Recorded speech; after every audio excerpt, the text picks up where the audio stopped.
Hey, what's up, everyone? It's BDF44 coming at you with another video. All right, so today we're here to talk about the Dallas Mavericks. They completed, well, they have an agreement. It's not exactly completed, but they have an agreement with Goran Dragic upon being um, waived or bought out more so by the Toronto Raptors. He is expected to sign with these Dallas Mavericks. So that brought me here to talk about the team entirely, since we're on that mission, to pretty much talk about each and every roster if possible. And so Dallas is up next. Let's see what we got here. Of course, we're going to talk about Luka Doncic. Obviously, he just signed a super duper max $207 million 5-year deal with the Dallas Mavericks. So they've locked up their superstar and future Hall of Famer. I'm sure he'll make it. And they've done some things that will help him have a pretty competitive team this year. I don't think it's a championship year for him or anything like that, but he will have another All-Star appearance. I'm assuming health will permit and everything. So, yeah, just another run-of-the-mill MVP caliber season for Luka Doncic ahead. Just expect it. Next up, of course, his running mate Christops Porzingis, a guy who got his start, of course, in New York. Uh, we know who Kristaps is. He just hasn't had a chance to really show that he's been healthy fully since having that bad injury with his knee in New York. He's kind of come in, been lackluster for this team, kind of hasn't really fit with Kristaps the way we had envisioned he would. But there's still time. Hopefully they can have a full, healthy season together this year, and we can get a better Kristaps Porzingis than we've seen with Dallas thus far. I'm optimistic that he'll have a better season this year. At some point in time, he has to tap back into who he is, because he hasn't been that person over the last several years. Over time, I'm sure injuries can be more of a risk, but what they can also do, as I've said before, is give guys the type of workout habits that give them the type of durability over time. So it just depends on the workout regimen of the player and how well they take to it. So we'll see what happens with Kristaps. I know he's eager to show the NBA that he's still an elite big man, and he's gotten far away from being the unicorn that we've known him to be. So I'm curious to see what type of chip he has on his shoulder this season, and if he can stay healthy. Next name up for me, I'm going to mention a guy that I really like a lot, Jalen Brunson. Jalen Brunson is a player who they drafted a few years ago, son of Rick Brunson, played in the NBA for many years. And this guy, Jalen, is really good, man. Just like a lot of these players' kids, these dudes step in and they're better than their dads. And this guy's no exception. He's pretty much a 20-point scorer, a guy who's learning how to facilitate, learning how to be more effective in other areas, and has shown that he's picking up stuff as he goes along. Definitely a breakout candidate type of player, since he had some very good consistent games last year, showed everybody that he's for real, and stepped out as one of the main weapons for the Dallas Mavericks last year, especially in the second half of the season. He was really just one of the guys. I'd say he's maybe their third option, and he kind of just stepped into that role and just snatched it up. So, they have other guys that I'm sure are going to, try to keep him from taking all of the shots. I'm sure they have plenty of talent on this team, but Jalen Brunson's a guy who's going to be continuing to ascend up in this league, I'm sure, because what I've seen was a really, really, really good showing last year. So moving forward, Tim Hardaway Jr. is the next name we're gonna mention, and that's a guy, that's their sniper, that's their shooter right there. They know for a fact they can have him in the corner, anywhere on the floor, and he's gonna run the floor well and hit that 3-point shot. One of the best 3-point shooters out there right now. He's been with this team for a while, kind of going back and forth between New York and Dallas for the most part. But of course, we know he is also son of the great Tim Hardaway Sr., one of the founders of the crossover. So he's comes from good pedigree, and this is somebody who can just flat out shoot the ball. Good small forward shooting guard combination.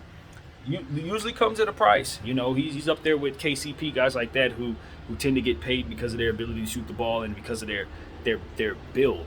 The NBA went through an era where there was a premium on both small forwards and shooting. So if you happen to have the ability, the body to do both, and you have some athleticism and kind of fast, have that Rip Hamilton kind of gene about you, you're going to find your way in this league right now. And that's exactly what Tim Hardaway's been able to do during the era that we were just in I would say that we're exiting that era because of the influx of small forwards that are coming to the league right now, and players like that. It's a little more of them coming in, but there was a time where those guys weren't really plentiful, and that's why you'll see guys like Tim Hardaway and KCP get the kind of contracts they've gotten over the last, say, 8 years. So, yeah, Tim Hardaway's benefited from that, and teams have not been upset to have him. Everybody that has Tim Hardaway is very happy because they know what he's going to do, and he's going to do it often, scoring the ball. He's getting better and better every year. So that's somebody I'm looking to take yet another jump in his career and see that his percentages are even higher this season. Next guy, Reggie Bullock, someone else who's going to make his life easier because he's also a sharpshooter, someone who's developed very well since I saw him on my team, a Laker fan. Reggie was kind of just coming along back then. He was still somebody who had yet to prove himself, yet to find his way in this league. Started his career with the Clippers, didn't really get a chance to really show what he could do that soon. But once he got to New York, they really used him properly. They developed him well. He put in the work and showed why he's somebody that you can rely upon in this league to shoot the ball, just like Tim Hardaway. He's just another 40% shooter that they've added to this roster, something that they really, really needed, something that they let go of when making the trade, sending Curry to Philadelphia and bringing back Josh Richardson, who has since landed with the Boston Celtics. So with Richardson, they kind of had a little bit of an issue because he didn't shoot the ball as well as some of the guys that they had previously. And what they're known for here in Dallas, of course, is shooting the rock. So they get back to that this year. They've done a much better job of surrounding Luka Doncic and Kristops with the type of shooters that they can really use. So Reggie is yet another one of those guys. Next name we're going to talk about here. Let's see. I want to get into their rookie, Josh Green. They took him with the 18th pick, and I did a little homework on the kid right before making this video, as I've been trying to do. Try to get used to some of these rookies that they take in the first round because they may have bigger roles than one would expect. Josh Green is a guy who's very intriguing, man. I really like this player. What he's really good at is basically catch and shoot. It doesn't really translate into percentages necessarily. He was a 36% shooter last year from behind the arc in college at Arizona. But this guy can really, really put him up. And I saw his form. He has a nice form. He lets him fly. And if you leave him open, he will knock it down. 6'6", got good height, shooting guards, small forward kind of guy. Nice build. But he does have some injury issues in his past, so he's going to have to be brought along slowly, in my opinion. They're going to have to do a good job making sure that he strengthens himself so that he can put all that behind him. Don't give him too much of a role too soon is what I'm basically thinking. But, this is a guy who's very good defensively. He has quick feet, really, really, really good defensive instincts on the ball. This is somebody who, if you are really wiggly and you have that ability to dribble very well, this is somebody that I would feel confident putting in front of you to try to give me the best chance of slowing you down. He's one of those guys. Quick twitch. I wouldn't say quick twitch muscles necessarily, but quick twitch reaction timing, that type of thing. This dude reacts well to dribblers and can keep up with them laterally. That's a very, very, very important skill that you are finding in this draft quite a bit. Guys that just flat out laterally move quickly. So, that's something that's coming along. He reads passing lanes very well, closes out on the three-point line very well, that kind of thing. So he's going to help Dallas tremendously on the defensive end when he's able to step in and get some playing time. He's also very good on the fast break. Even though he's not considered the greatest finisher, he has the potential to be a slasher, somebody who can, be very, very good on fast break situations. And ultimately, that's what they picked up, a guy that can catch and shoot, fast break guy, and really good on the defensive end. He's not a playmaker. He's not somebody that's going to make other people better. But on the defensive end, he will make up for that with a lot of activity. Really, really, really active. So I like that pick, man. Josh Green, shooting guard. I don't know where exactly he's going to fit in as far as their rotation necessarily. I'd have to do some studying here. But going forward, you got another piece that you could really, really be confident that will help you on both sides of the floor. So that's an excellent pick in my opinion at 18. So moving on, they still got some more players here to talk about. Moses Brown. Y'all know I like Moses Brown if you've been following me. I've made videos about Moses Brown. When he first came along with OKC, I thought he was a tremendously intriguing player because of his body. He's just a very long and tall individual, and he pulls down boards as well as any human being alive. It's that simple. He is a next level rebounding force in his puppy stages. That's basically what you have there. He can't really do a whole lot else at this point in his career. Obviously, he can block shots because of his length. But as far as him stretching the floor, you don't want him shooting the ball. You know, he's kind of limited in some ways, which is why he's kind of not found a home in this league. Boston didn't really want to deal with him because they have other things going on with their center position they feel good about. OKC decided to go in a different direction. I felt that maybe they shouldn't have, but they did. So he lands with Dallas, and I think this is a good spot for him because they have a more traditional need for this type of center. Willie Cauley-Stein is in place. We'll talk about him in a second. And this guy is a good guy to just kind of either back him up or step in front of him at some point. They kind of do the same things, and it's really not much of a drop-off. There's not a need for your center necessarily to be a stretch five or on this team. You can have those traditional guys, and they'll have a good role. So I think it's a good fit for Moses Brown. Hopefully he can find a home here. And what's going to be evident very quickly is that he's very, very good at using his length. This is a superior athlete just off the strength of that. And once he fills out his body, once he really turns into who he's going to become, look out, because it's going to be very difficult to justify not putting him on the floor when you see what he can do rebounding the ball. This is the type of person I see someday putting up the type of rebounding numbers that Dennis Rodman put up if he really wants to. If he puts his heart and his mind into the basketball, to the art of rebounding, he is physically and intellectually, I believe he could pull down 30 boards at some point. He's one of those guys. So look out. I'm not kidding. I'm not exaggerating. Moses Brown, he's one of those. I just want to see him also work on other aspects of his game so he can, extend his career. So you can value what it is that he does properly in this era. Got to be able to shoot. So if anything, being around all these shooters, I would try it. Even if you suck from behind the arc.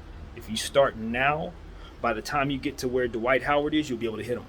You know what I mean? A guy like Dwight Howard, he couldn't shoot when he started, but now he's competent from behind the arc. He hits him every year. You can see he hits him. So a guy like Moses Brown, I wouldn't give myself any excuses for not working on the aspects of the game that are necessary to keep myself around. Because there's certain things that other talent around you are not going to be able to stop you from doing based on your body. So as long as you're working on the things that you're no good at, I believe that you'll find yourself very, very decent at them, at least competent at those things somewhere down the road. And that's what's most important. So, yeah, that's what I think, man. Moses Brown's going to find his way in this league. I really believe that. Let's see. Maxie Kleber. I like this player, Maxie Kleber. I don't know a whole lot about him, but every time I see him, he seems to be lighting my team up. He's been on this Dallas team for a little bit now, and he's a very, very strong power forward, stretch four type of guy. Very, very aggressive offensively, and has a steady role in this squad, as do most people who find themselves with the Dallas Mavericks. They tend to stick around, as with this other guy here, Dorian Finney-Smith. Now, Dorian Finney-Smith is what I like to call a Swiss Army knife, kind of somebody whose production kind of started off a little slow, but has gradually gotten a little better every single year. And now he's somebody who's stepping in as a real three-point threat and a serious defensive threat for the Dallas Mavericks. That's my understanding of the player. I know he can do a bunch of everything because I've seen his work translate to the statistics. But I haven't watched a whole lot of Dallas, I'm not going to lie. So I'm not going to tell you that I've seen him play at his best with my own eyes. But I know what he's done, I can tell you that. Dorian Finney-Smith has turned into a very important player for this team. And I expect him to have a career year, honestly. Looking at the trajectory of where he's been to where he's headed, it's reason to believe that his numbers are going up. So keep an eye on that kid. He's going to be good. He's going to continue to be good. Sterling Brown. Now, we know Sterling Brown because we know his brother. I'm a Laker fan, so we know Shannon Brown. We won championships with Shannon Brown. That's family. He's had some time, Sterling has, with the Milwaukee Bucks before they got into this winning era they're in right now. And, this is a player who has had some ups and downs. He had some stuff going off the court that kind of set him back a little bit. But he's an aggressive player, comes from good stock, has found a home with this Dallas Maverick team. And I don't know that he's going to get a whole lot of playing time, but he will provide some depth for them at the guard spot. And yeah, he's going to be playing for Dallas this year. Let's see. What else do we have? Dwight Powell. Now, as I said, there are a lot of players here who've been with the Dallas Mavericks their whole careers, guys that just get here and are lifers. And Dwight Powell is the epitome of that. He's been there for probably over 11 years. Like, seriously. It's probably been about that long. And he's just been a steady, hyper-athletic, albeit injury-prone, defensive and rebounding power forward. Super, super athletic, can get off the floor and ignite a crowd with ease. And has just had a steady, strong career as a backup power forward with the Dallas Mavericks. That's what I can say. I'm sure this is a guy who, if he were to hit free agency, would have suitors without any doubt, but has always found a home and found himself comfortable in Dallas, and I have no reason to believe that he's going anywhere anytime soon. He's a Dallas lifer. So, who else do we have here? Trey Burke.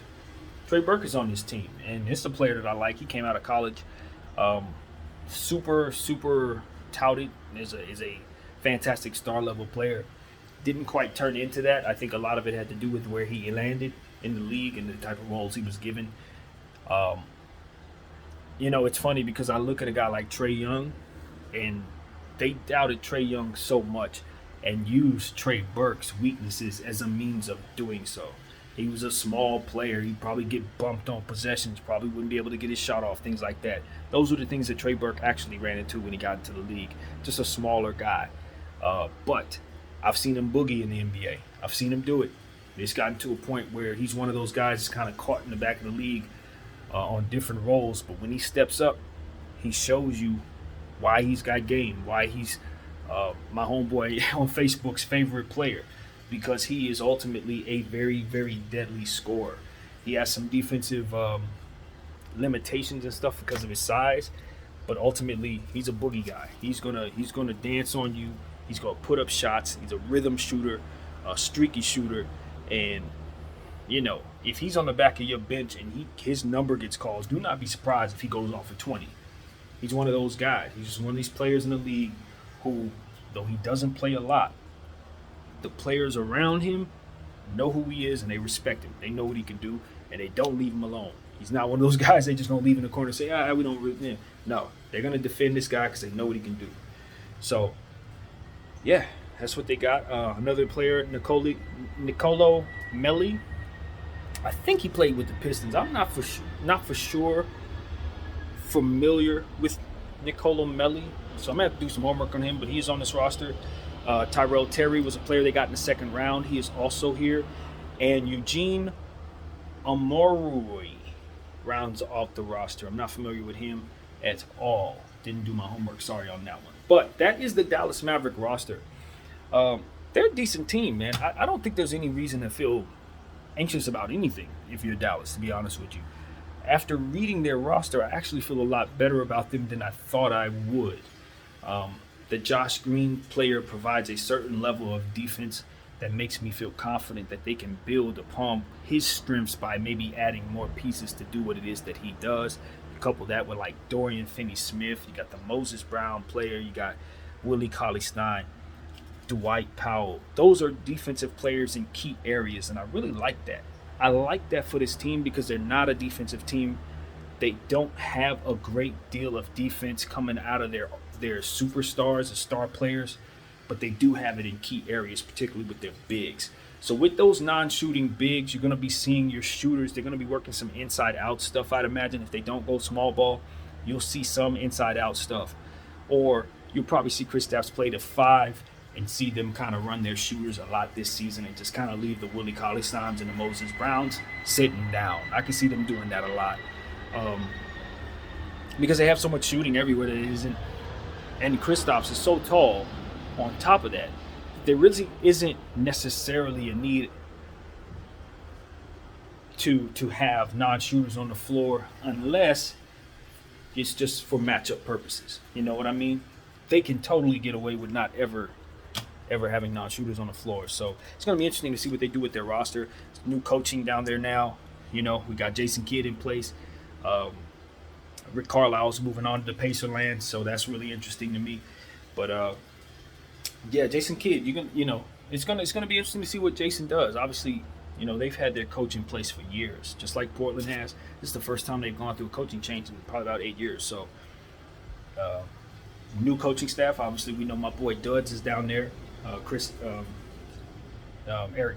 Well, I can't get anyone's name, but yeah, Dudley's down there, man. So we're gonna have Jason Kidd, Dudley. We're gonna see how they fill out the rest of their coaching staff, and it's really there's reason to be optimistic. I think they have their picks. I have no reason to believe that they don't have their picks. If they miss the playoffs, they should have them, I think. And judging by what I see, they're not overly capped out either. I mean, they have movable contracts, things that they shouldn't have any trouble moving. If they need to take on value or salary for any reason, they can do that. And of course, again, they've brought in Goran Dragic, so you can just add him as yet another player who can play make for others, a ball handler, hyper gifted offensive talent. We know who Goran Dragic is, and even though he's a little older now, he's still somebody who should be able to slip right in and provide a second playmaker for Luka Doncic. And I think that is so very important because they really didn't have that on this roster until now. Now what you can see is Luka be the recipient of passers, Luka playing off the ball, Luka being in positions where he has somebody to kind of go back and forth with. And that's really what he's been missing. Christops is supposed to be that running mate. He hasn't had that. But if you put in that gifted shooting guard, that gifted guard next to him, then he can kind of have that two-man game in the fast break, that two-man game out there that works for him. I'd love to see Luka Doncic play with a guy like Bradley Beal. Like, that's what I'd like to see him do. Just go have somebody like that to just play off of.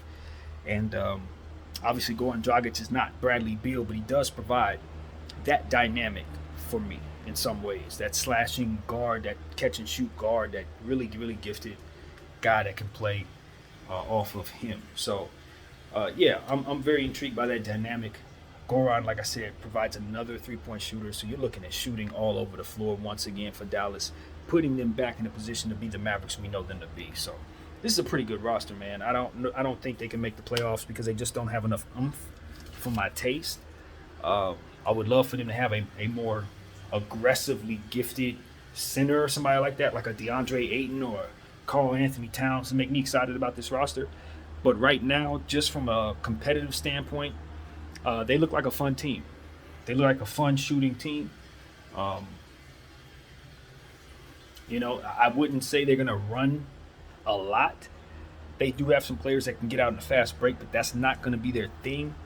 I more so look at them as a team that's just going to methodically pick you apart by shooting you to death and Luka Doncicing you to death.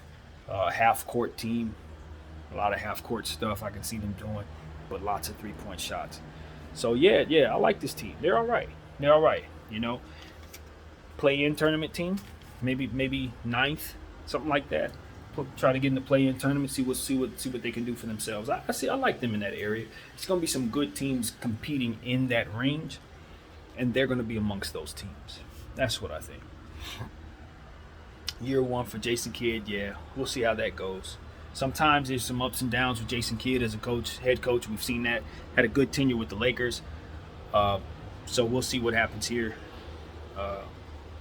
But I have I ain't gonna say doubt, but I remember the troubles from the previous two places. Milwaukee and Brooklyn. Those didn't go all that great. So my enthusiasm for Jason Kidd as a coach is capped off just a bit. But I'm optimistic this will be a good situation for him. Obviously, he's back in Dallas where he's had great success and was drafted. So, there's a whole lot to like there. So, yeah, my name is BDF484. I thank you all for watching. I'm out.